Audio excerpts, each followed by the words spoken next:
Mortgage rates are 8%. The housing market is toast. Nobody's going to transact anymore. The world is ending. All mortgage brokers are going to shut their doors. Of course, I'm kidding. But we do have 8% mortgage rates, guys. What's going on? I mean, it's here. We've kind of been talking about it for a while, and it's been teeter-tottering on 8 for I think the last year, right? We had multiple videos where it's like touched it, went down, still went down, and now I think it's pretty much here to stay.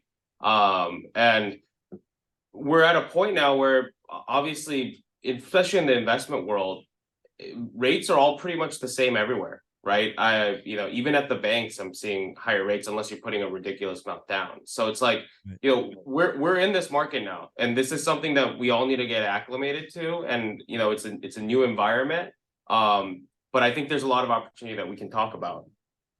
Yeah, I think that's the key, right? I've been studying the consumer for 30 years. I've been in real estate game for 22 years.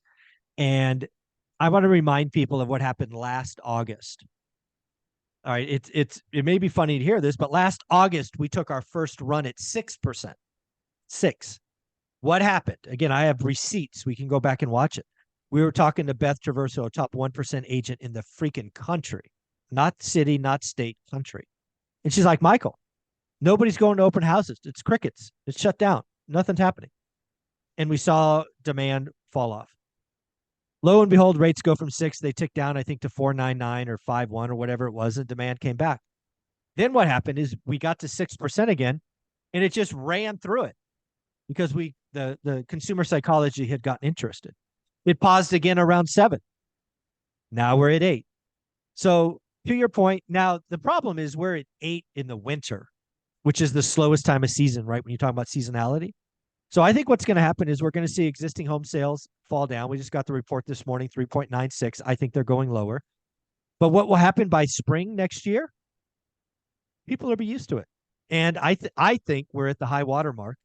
Is it 8, 8.1, whatever?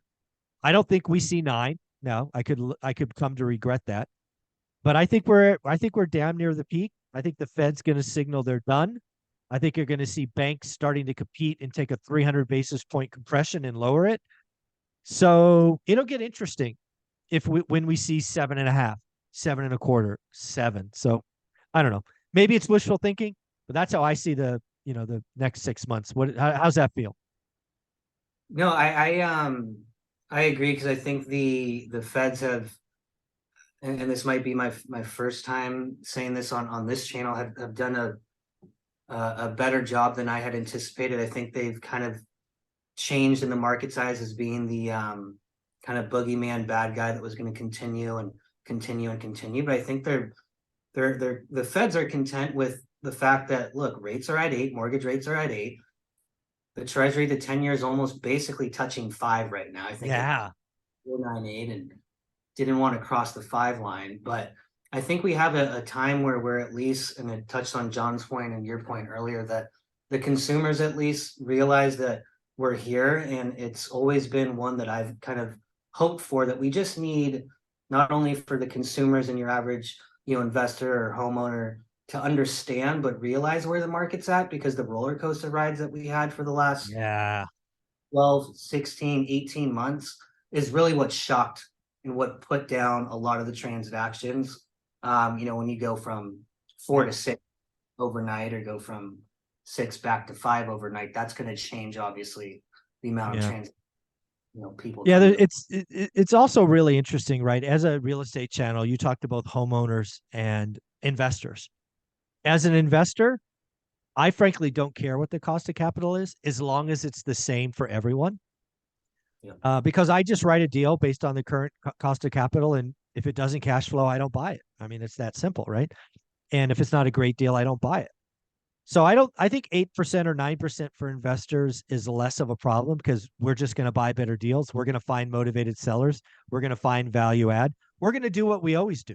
And if you looked at National Association of Realtors existing home sales report that came out today, the percent of investors buying today jumped from 15 to 18%. There's a lot of people saying that investors aren't active. That's just not true. The investors that are doing the work are finding the motivated sellers. They're finding the situations that make sense that can cash flow at 8%. That's what doing the work is all about. So that's my first rant. And, I'm excited that everybody pays the same. What do you guys think of all that? Yeah, absolutely. And we're going to continue to say this, but it's better than paying a partner 50%, right? Exactly. I Better love that line. 50% or 70% to do it. It's the cost of borrowing money. It is what it is. But I'm telling a lot of clients this, and so is Dustin. Like, look, logically speaking, if you're buying a property right now in this market and the numbers work right now as is, fine, that's great. Because when the rates drop a little bit, there's still a huge demand. People are going to rush the market again. Prices are going to start ticking back up. And if prices tick back up, then great, you just made money on your money that you were, hey, I'm a little more risk taking in the higher market. So now I reap the rewards of that, because I think prices, valuations haven't dropped as far as they, have or should have in the residential market. So I think that if rates drop a little bit, demand's still there, demand pushes in, we're going to start seeing an influx of people entering the market, and that's going to probably bump up prices a little more. Yeah. So again, we have receipts. We can go back and look at what happened when we hit 6% the first time. What is happening right now? Excuse me. We're seeing people cancel purchase contracts now at a higher rate than historical because they're getting payment shock. It's a completely rational thing to do. But what's happening is that demand doesn't disappear. It just disappears for right now. So that buyer goes on the sideline. They're still itching to buy. They're just not itching to buy with an 8. But when do they come back? Do they come back at 7.5? Do they come back at 7? Come back at 6, 6.5? It's like a pressure in a pipe. And problem in all of this is the Fed broke the housing market and supply doesn't come back. Right? I get asked all the time, where's supply? Where's supply? Well, they're sitting at a 3 or 4 or 5% mortgage. They're not going to do anything. They're not selling. They're going to turn it into a rental before they sell it. So, you're right. I think demand is building up like a pressure in the pipe. And if rates were to fall high 6s, I think it would change pretty quickly. What do you think, Dustin?